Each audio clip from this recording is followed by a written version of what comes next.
বাংলাদেশে হাসিনাকে সরাতে প্রচুর টাকা ঢুকেছে, একথা আমরা শুনেছি বিভিন্ন সূত্র মারফত, সেই সমস্ত তথ্য উঠে এসেছে। এবং এই মুহূর্তে দাঁড়িয়ে ডোনাল্ড ট্রাম্প তিনিও একটা টাকার হিসেব দিয়েছেন যে কত কোটি কোটি টাকা বাংলাদেশে ঢুকেছে। কিন্তু এখন প্রশ্ন হচ্ছে এই টাকাগুলো গেল কোথায়? এই রকম বেশ কিছু তথ্য আমাদের কাছে ইতিমধ্যেই এসে পৌঁছেছে। সেই তথ্যগুলো এই মুহূর্তে আপনাদের সামনে আমরা তুলে ধরব এবং এর পাশাপাশি কাদের কাছে কত টাকা ঢুকেছে সেই হিসেবটাও আপনাদের বলবো। একেবারে ধরে ধরে নাম ধরে ধরে আপনাদের সামনে সেই বিষয়গুলো তুলে ধরব। ইতিমধ্যেই সমাজ মাধ্যমে সেগুলো ভাইরাল হয়েছে। এশিয়ান পোস্ট কয়েকদিন আগে সেই রকম বেশ কিছু তথ্য তুলে ধরেছিল এবং আজকে আমাদের সঙ্গে যিনি এই বিষয়গুলো নিয়ে কথা বলবেন, যিনি তথ্যগুলো তুলে ধরবেন, বাংলাদেশের বিশিষ্ট আইনজীবী নিঝুম মজুমদার এই মুহূর্তে আমাদের সঙ্গে সরাসরি রয়েছেন। দাদা, আপনাকে স্বাগত জানাই আজ তাক বাংলায়। একটা প্রশ্ন কয়েকদিন ধরে ঘোরাফেরা করছে যে বাংলাদেশে হাসিনাকে সরাতে প্রচুর টাকা ঢুকেছে। কার কার কাছে কত টাকা গেছে আমি নামগুলো দেখাবো, টাকার হিসেবটাও দেখাবো, কিন্তু তার আগে আপনার কাছ থেকে খুব সংক্ষেপে এক লাইনে একটু জেনে নিতে চাইবো যে হিসেবগুলো আপনি আমাদেরকে পাঠিয়েছিলেন এবং যেগুলো এখন আমরা দর্শকদেরকে দেখাবো, এই টাকাটা কবে থেকে কবে পর্যন্ত ঢুকেছে বলে আপনার কাছে তথ্য রয়েছে। অনেক ধন্যবাদ। এই প্রথমত বলে নেই যে তথ্যগুলো খুবই কনফার্ম সোর্স থেকে আসা এবং একটা দীর্ঘ সময় বলতে গত 6 মাসের মধ্যে থেকে আমাদের কাছে একটা টিপস ছিল যে এই যে জঙ্গি বাহিনীর, এই দখলদার বাহিনীর যে আপনার উপদেষ্টা যারা আছে, যারা এমনকি সরকারি প্রটোকলও যাদের নাই, এমন ব্যক্তিরাও আছে যারা প্রচুর টাকা নানান পদ্ধতিতে তাদের কাছে এসেছে এবং দেশ থেকেও সংগ্রহ হয়েছে, যেগুলোকে বিটকয়েন হিসেবে তারা কনভার্ট করছে। তারা এগুলো এই পদ্ধতিতে, এই ডিজিটাল উপায়ে পাচার করছে। এই ধরনের তথ্য আমাদের কাছে ছিল। তো এদের জিনিসপত্রগুলো মেনটেন করবার জন্য তাদের কিছু সোর্সও ছিল। মূলত আমরা তাদেরই খুবই আস্থাভাজন কিছু সোর্স থেকে এগুলো লিক হয়েছে এবং এটা খুবই নিশ্চিত, এটা ভেরিফাই করা যেতে পারে এবং কোনো রকমের সন্দেহ ছাড়া। তো আপনি নিশ্চয়ই পাঠানো ছবিগুলোতে দেখেছেন। একদম, আমি প্রথম থেকে দেখাই দাদা, প্রথমে দেখাবো। মানে ছোট নাম যেমন রয়েছে, বড় নামও রয়েছে। আমরা ছোট নাম থেকেই শুরু করি। মাহমুদ রফি, তার কাছে কত টাকা গিয়েছে আমরা দেখাই আগে আপনাদেরকে। দেখুন, খান তালাত মাহমুদ রফি বাংলাদেশের ছাত্র নেতা তথা সমন্বয়ক, 11.094 বিটকয়েন অর্থাৎ 9,85,106 মার্কিন ডলার, ভারতীয় মুদ্রায় 8,57,88,585 টাকা। আমি নিঝুমদা আপনার কাছ থেকে জানতে চাইবো যে ইনি কে এবং এর অ্যাকাউন্টের এই তথ্য আপনি যেটা বলছিলেন এবং আপনি এই তথ্যগুলো আমাদেরকে পাঠিয়েছেন। তালাত মাহমুদ রাফি নামে যে ছেলেটি আছে, সেই ছেলেটি হচ্ছে হিজবুত তাহরির একজন সদস্য বলে আমরা গত 6-7 মাস ধরে মানে প্রচুর বলেছি এবং এও বলেছি যে এই আন্দোলনের পেছনে এই ছেলেটির এবং এই ছেলেটির তার যে সংগঠন নিষিদ্ধ ঘোষিত হিজবুত তাহরির, তাদের একটা ভূমিকা আছে। চট্টগ্রাম বিশ্ববিদ্যালয়ে সে এই যে জঙ্গি ছাত্ররা আছে তাদের একটা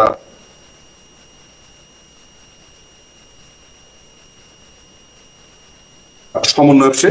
এবং বাংলাদেশে যখন 5 বছর পর বন্যা হলো, সেই সেও এসে সেগুলোর ব্যাখ্যা নানান ভাবে দেওয়ার চেষ্টা করেছে এবং বিভিন্ন দোকানপাট, শপিং মল এবং এই দলটিতে, অর্থাৎ তারা যে কিংস পার্টি বানিয়েছে নাগরিক কমিটি, সেইখানে ঢুকিয়ে দেওয়ার জন্য বা সেইখানে স্থান করে দেওয়ার জন্য সে অর্থ নিয়েছে বলে আমাদের কাছে সেই সংবাদটা ছিল। এই ছেলেটি কোনো সরকারি কোনো পোস্টে নেই, পদবিতে নেই, কিন্তু সরকারের সমস্ত প্রোটোকল সে ভোগ করছে। তার সাথে যেমন আপনার পুলিশের গার্ড রয়েছে, তাকে যেমন সরকার থেকে গাড়ি দেওয়া হয়েছে, তেমনি সরকারি ফ্ল্যাট, সোজা কথা হচ্ছে যে সরকারের যত রকমের সুযোগ সুবিধা আছে সে সেগুলো ভোগ করছে। এবং এই ছেলেটি আপনার হিজবুত তাহরিরের হয়ে যত রকমের আপনার তাদের যে আইডিওলজি আছে সেইটা সে নানান ভাবে প্রতিষ্ঠা করছে। এই রাফি ছেলেটার ব্যাপারে অসংখ্য অভিযোগের একটা অভিযোগ হচ্ছে চাঁদাবাজি। এবং আপনি যদি একটু গুগল করেন তালাত মাহমুদ রাফির চাঁদাবাজি, তাহলে আপনি মোটামুটি শত শত নিউজ সেখানে দেখতে পাবেন। ঠিক, আমরা এবার পরের নামটাতে আসি।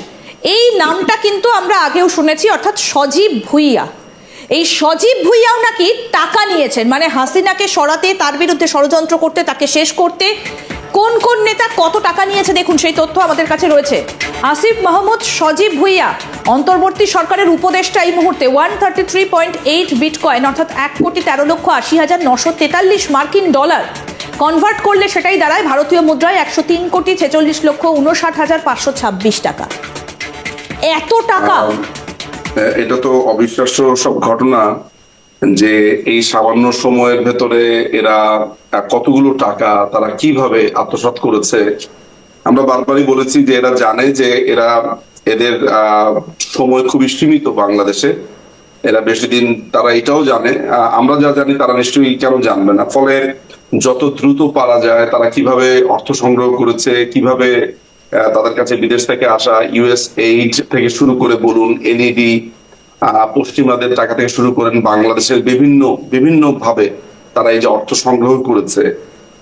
এবং আপনি শুনলে অবাক হবেন দুটো জিনিস। এই আসিফ মাহমুদ সজীব ভুইয়ার বাবা বেল্লাল হোসেন কুমিল্লাতে এত অত্যাচারী একজন লোক যে আমার সাথে আপনার সম্ভবত তার নাম ভুল না করে থাকলে দুর্গা রানী মনে হয় ভদ্রমহিলার নাম, কিংবা প্রথম নামটা আমার ভুল হতে পারে, সেই ভদ্রমহিলা আমার সাথে যোগাযোগ করেছেন। তিনি আমাকে যোগাযোগ করে আমার সাথে ব্যক্তিগতভাবে কথা বলে বলেছেন যে আসিফ ভুইয়ার বাবার অত্যাচারে তিনি একটা স্কুলের প্রধান শিক্ষিকা ছিলেন, তাকে কিভাবে প্রধান শিক্ষিকার পদ থেকে নামিয়ে এনে রাস্তার মধ্যে জুতার মালা গলায় পরিয়ে তাকে কিভাবে অপমান করা হয়েছে সেই কথা বলেছেন এবং কেঁদেছেন। আমাকে অসংখ্য ভিডিও পাঠিয়েছেন। সেই আসিফ মাহমুদের বাবা, তার ছেলে এই জঙ্গি বাহিনীর, এই দখলদার বাহিনীর উপদেষ্টা হওয়ার পর সে প্রভাব খাটিয়ে এই যার কথা বললাম দুর্গা রানী, তাকে কিভাবে আপনার অত্যাচার করেছে। সুতরাং এটা বলাই বাহুল্য যে এই ছেলেটি অর্থ সংগ্রহ করবে, কারণ সে জানে যে তাকে দেশ থেকে চলে যেতে হবে এবং তাদের ক্ষমতা খুব বেশি দিন নেই। তো এই ছেলেটির বাবাও যেমন অত্যাচারী, সে নিজেও কিভাবে এইভাবে দেশের টাকা আত্মসাৎ করে এবং বিভিন্ন পদ্ধতিতে টাকা নিয়ে এখন সে বিটকয়েনে রূপান্তর করেছে। আমরা পরের জনকে দেখাই, শফিকুল আলম। এই শফিকুল আলমের নাম আমার মনে হয় যারা এতদিন ধরে বাংলাদেশের দিকে নজর রেখেছেন তারা সবাই জানেন। ইনি প্রেস সচিব মোহাম্মদ ইউনূসের উপদেষ্টা, প্রেস সচিব প্রধান উপদেষ্টা মোহাম্মদ ইউনূসের এই শফিকুল আলম, তিনিও টাকা নিয়েছেন ভারতীয় মুদ্রায় 71,96,21,949 টাকা। আমি নিঝুমদার কাছে একটু জানতে চাইবো, দাদা এই শফিকুল আলম ইনি বোধহয় মোহাম্মদ ইউনূসের সম্পর্কে বা তার ব্যক্তিগত সম্পর্কের কেউ হন? অ্যাপারেন্টলি, বা আমরা আইনের ভাষাতে যখন বলি প্রাইমা ফেসি, ওরকমই মনে হতে পারে বা মনে হয়। কিন্তু ইন্দিরাজি আপনি নিশ্চয়ই জানেন এবং আপনার প্রোগ্রামেও ছোট অল্প করে আলাপ করেছিলাম শফিকুল সম্পর্কে, যে শফিকুল এই দখলদার বাহিনীর মধ্যে যতগুলো ব্যক্তি আছে সবচাইতে নটোরিয়াস এবং অন্যতম ভয়ঙ্কর এবং অ্যানোয়িং, একই সাথে অ্যানোয়িং একটা ক্যারেক্টার। আপনি জানেন যে আপনার নিশ্চয়ই মনে আছে মাননীয় প্রধানমন্ত্রী শেখ হাসিনার ছবি সম্বলিত একটি ডাস্টবিন নিয়ে এসে খুবই নোংরামো করেছিল। এইটি সেই লোক যে প্রেস সচিব হওয়ার পরে ধরাকে সরা জ্ঞান এবং অদ্ভুত সব কর্মকাণ্ড করেছে, যেগুলো আসলে প্রথমত তার বয়স আর তারপরে হচ্ছে যে সে সাংবাদিক বলে নিজেকে পরিচয় দেয়, কোনোটার সাথেই আসলে যায় না। চরিত্রের দিক থেকে একদম মোহাম্মদ ইউনূসের সঙ্গে মিলে যায় আর কি। মোহাম্মদ ইউনূসের বলা হয়ে থাকে মোহাম্মদ ইউনূসের ডান হাত, এবং মোহাম্মদ ইউনূস যদি আত্মসাৎ করে 500 টাকা তাহলে এই লোকটি ভাগ পায় সেখান থেকে 100 টাকা, এই ধরনের কথা বলা হচ্ছে। একদম ফুট সোলজার অফ ইউনূস। কিন্তু প্রশ্ন হচ্ছে দাদা, এই টাকাগুলো এনারা কোথা থেকে নিয়েছেন, কোথা থেকে এই টাকাগুলো তারা পেয়েছেন? কারণ ডোনাল্ড ট্রাম্প একটা অ্যামাউন্টের কথা বলেছিলেন, $29 মিলিয়ন, কিন্তু এখানে হিসেব করলে দেখা যাচ্ছে আরো অনেক বেশি। এনারা এই টাকাগুলো কোথা থেকে পেয়েছেন? এই টাকাটার উৎস তো এখন আসলে এগুলো তো তদন্ত সাপেক্ষে, যে টাকাগুলো তারা পেলেন কোথায়, এই বিটকয়েনটা তারা কিভাবে এত দ্রুত করলো, কে তাদের সাহায্য করলো, এই ব্যাপারে তো আসলে এখন পর্যন্ত আপনারা যারা তদন্ত প্রাইভেট ভাবে সেটাই আমরা এখন বের করার চেষ্টা করছি, যেহেতু তাদের এই ব্রেকিং গুলো এসেছে সরকারি মাধ্যমে না, এটা আমাদের বিভিন্ন সোর্সের মাধ্যমে। তো সেটা নিশ্চয়ই আপনারা শীঘ্রই জানতে পারবেন। বাট এই মুহূর্তে তাদের যেই টাকার যে সংস্থান সেটা আমরা অনুমান করছি বেশ কিছু সোর্সে আমরা অনুমান করছি। সেটা আমরা আপনার ওই যে বিদেশ থেকে যে টাকাটা এসছে আপনার 29 মিলিয়নের কথা বলছিলাম। এই ছাড়াও আমরা তো 29 মিলিয়ন একটা বড় দাগে আমরা জানি। এই ছাড়াও বিভিন্ন সংস্থা বিশেষ করে কাতার থেকে একটা বড় টাকা ঢুকেছে, যেটা টার্কির মাধ্যমে, টার্কি থেকে কাতার, কাতার থেকে ঢাকায় ঢুকেছে বলে আমরা জানি। এবং আপনি শুনলে অবাক হবেন যে যখন এই জঙ্গি হামলাগুলো চলছিল সেই সময় কিন্তু এএফপির ব্যুরো চিফ ছিল এই শফিকুল আলম, এবং তার অফিসে কিন্তু আপনার স্যাটেলাইট ইন্টারনেট ছিল এবং সমস্ত টাকা পয়সা এভরিথিং তার কাছে ইন্টারনেট থাকার ফলে এবং যোগাযোগটা থাকার ফলে সে এই টাকা পয়সার লেনদেনটা কিন্তু তার মাধ্যমে দিয়ে হচ্ছিল। ফলে আমরা অনুমান করে নিচ্ছি যে বাংলাদেশে যে ওই জঙ্গি হামলা যেটি হয়েছিল 5ই অগস্টে, তার আগে পরে যে অর্থ ঢুকেছিল বিদেশি টাকা, টার্কিশ টাকা, মধ্যপ্রাচ্য থেকে যে টাকাটা ঢুকেছে সেগুলোর একটা বড় অংশই এই বিটকয়েন হিসেবে রূপান্তরিত হয়েছে, যেটা আপনারা এখন দেখতে পাচ্ছেন। ঠিক দাদা, আপনি আমাদের সঙ্গে থাকুন। যে তথ্য আপনি আমাদের সামনে তুলে ধরেছেন এবং যে রিপোর্টগুলো আপনি আমাদেরকে পাঠিয়েছিলেন সেগুলোই আমরা দর্শকদেরকে দেখাচ্ছি যে কত বড় ষড়যন্ত্র বাংলাদেশের বুকে হয়েছিল, তার একটা একটা করে প্রমাণ সেগুলো বাইরে বেরিয়ে আসছে এবং সেগুলো আমরা আপনাদেরকে দেখাচ্ছি। একই সঙ্গে যে নাহিদ, যিনি গতকালই পদত্যাগ করেছেন নিজের রাজনৈতিক দল গড়ে তুলবেন বলে, সেই নাহিদও টাকা নিয়েছেন। যিনি প্রধানমন্ত্রী হবার স্বপ্ন দেখছেন, বাংলাদেশে রাজনৈতিক দল গড়ে তুলেছেন, জানেন তিনি কত টাকা নিয়েছেন? আসুন সেদিকে নজর দিই।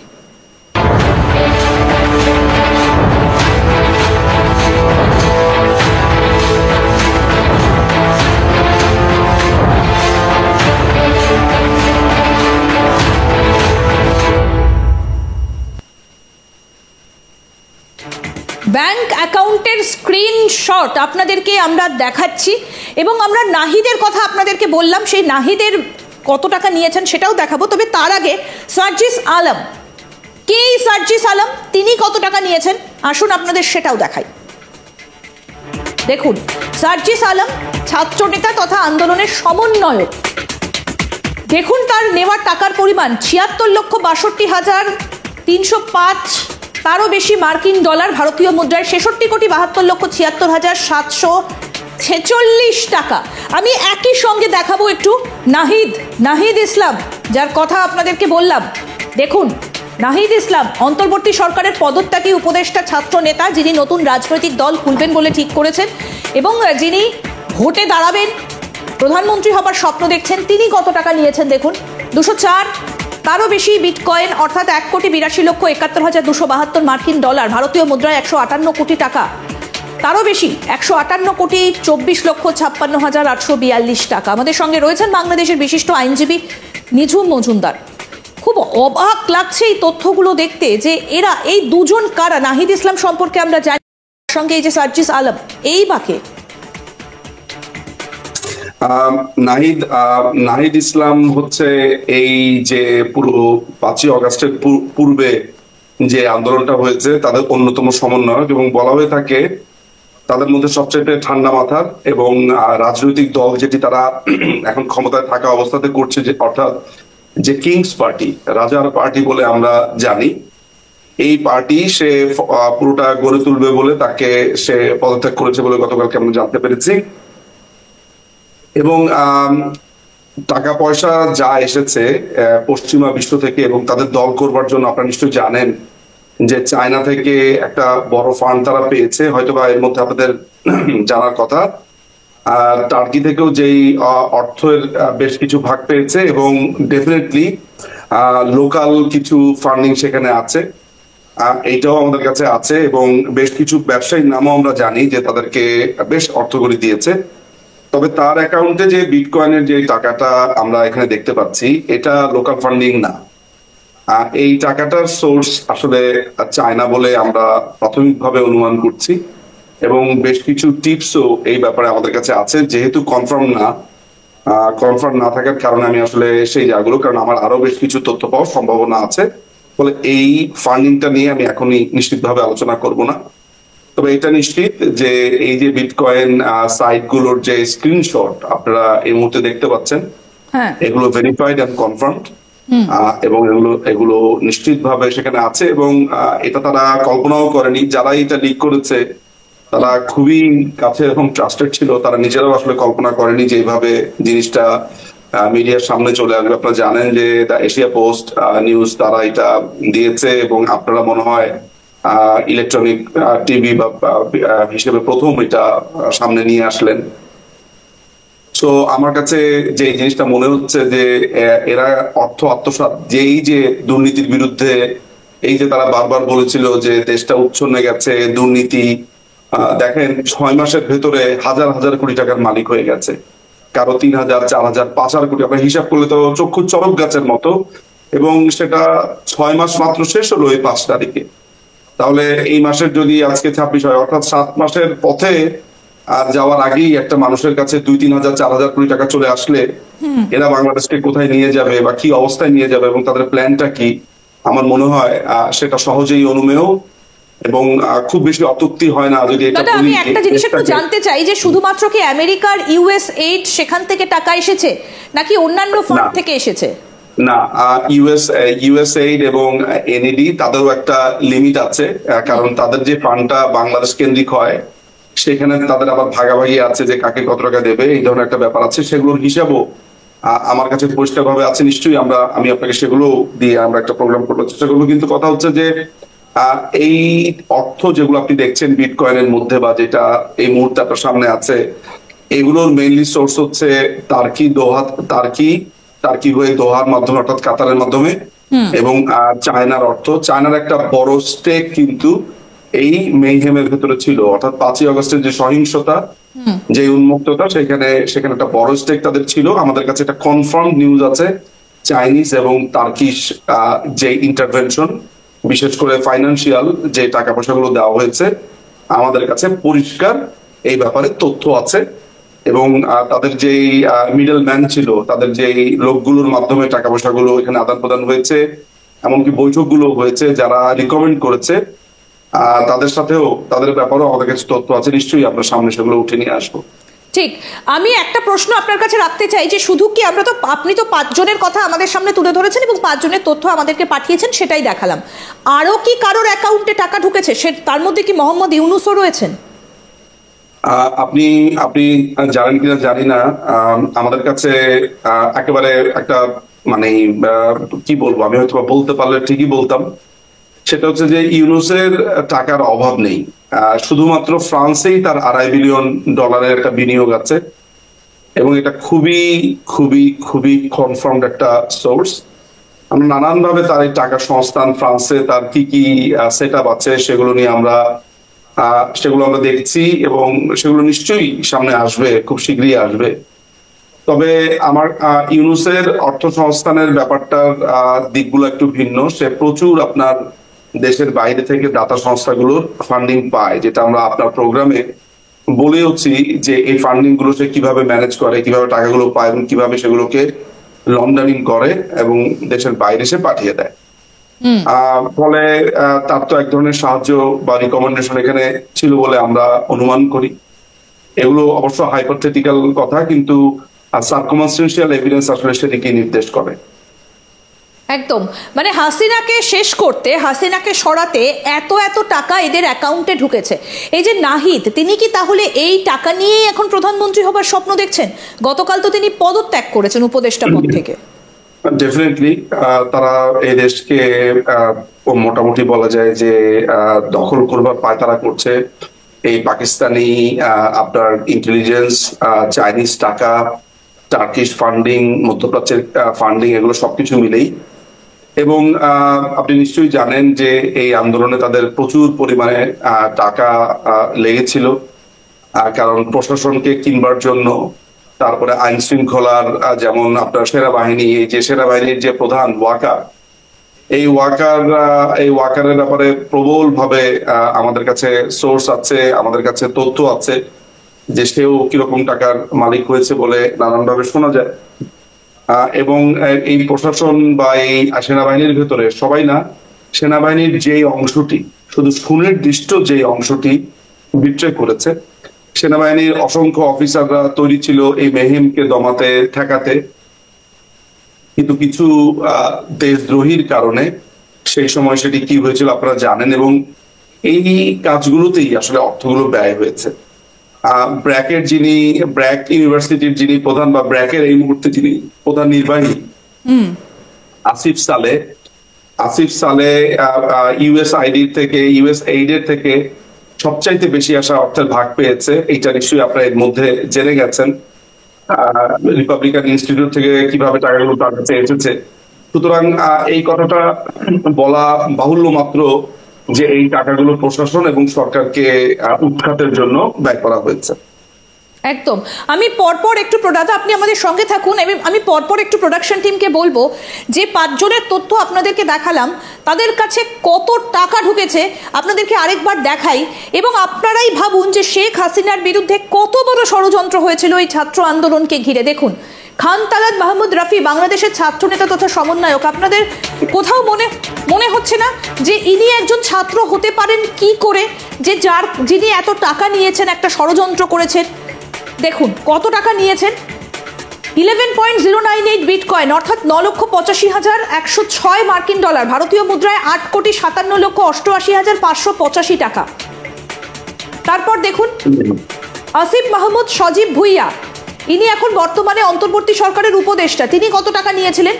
133.8 বিটকয়েন অর্থাৎ 1,13,80,943 মার্কিন ডলার, ভারতীয় মুদ্রায় 103,46,59,526 টাকা। তারপর শফিকুল আলম, ইনি প্রেস সচিব, প্রধান উপদেষ্টা মোহাম্মদ ইউনূসের একেবারে ডান হাত বলা যেতে পারে। মোহাম্মদ ইউনূসের 93.06 বিটকয়েন অর্থাৎ 82,63,382 তারও বেশি মার্কিন ডলার, ভারতীয় মুদ্রা 71,96,21,949 টাকা। এরপর আপনাদের যার নাম বলবো তিনি একজন ছাত্র নেতা তথা আন্দোলনের সমন্বয়ক, সার্জিস আলম, 76,62,305 তারও বেশি মার্কিন ডলার, ভারতীয় মুদ্রায় 66,72,76,746 টাকা। তারপর নাহিদ ইসলাম, যিনি প্রধানমন্ত্রী হবার স্বপ্ন দেখছেন এই মুহূর্তে বাংলাদেশের, তিনিও একজন ছাত্র নেতা, ভারতীয় মুদ্রায় 158,24,56,842 টাকা অর্থাৎ 1,82,71,272 মার্কিন ডলার। কিন্তু প্রথমে যার নাম বললাম, আমি একটু 1 নম্বর প্লেটটা আরেকবার বলবো প্রোডাকশন টিমকে দেখাতে, যে সব থেকে বেশি টাকা যিনি নিয়েছেন এই খান তালাত মাহমুদ রফি, ইনি সব থেকে বেশি টাকা নিয়েছেন 8 কোটি। নিঝুম বাবা, এই খান তালাত মাহমুদ রফি দাদা, এনার কাছে সব থেকে বেশি টাকা গিয়েছে, তার মানে কি ইনি সব থেকে বড় প্ল্যানটা সাজিয়েছিলেন? তার ব্যাপারে কিন্তু এই ঘটনাটার আগে কিন্তু আপনার কিছুদিন আগেই 2 থেকে 3-4 সপ্তাহ আগে তার বিরুদ্ধে চট্টগ্রাম ইউনিভার্সিটিতে কিন্তু তার যে সমন্বয়করা আছে তারা প্রতিবাদ করেছিল এবং তাকে তেড়ে ফুঁড়ে মারতেও এসেছিল একটি সংবাদ সম্মেলনে। আপনি যদি রাফিকে মারতে উদ্যত হয়েছে এই ধরনের কিছু লেখে আপনি ইউটিউবে সার্চ দেন, আপনি এখনই পাবেন যে কিভাবে রাফিকে তারই সহকর্মীরা মারতে উদ্যত হয়েছিল। সেটা কেন হয়েছিল? কারণ সেই সমন্বয়করা আসলে টাকার ভাগ পায়নি। একটু বুঝতে ভুল হয়েছে, ইনি সব থেকে কম, আমি প্রশ্নটা আমার বলার সময় ভুল হয়েছে, ইনি সব থেকে কম টাকা নিয়েছিলেন, কিন্তু ইনি ছাত্রনেতা, নাহিদ সব থেকে বেশি। তাহলে কি এদের উপর থেকে ফ্লোটা হয়েছিল নিচ পর্যন্ত, এই কারণেই কি এনার কাছে কম এসেছে?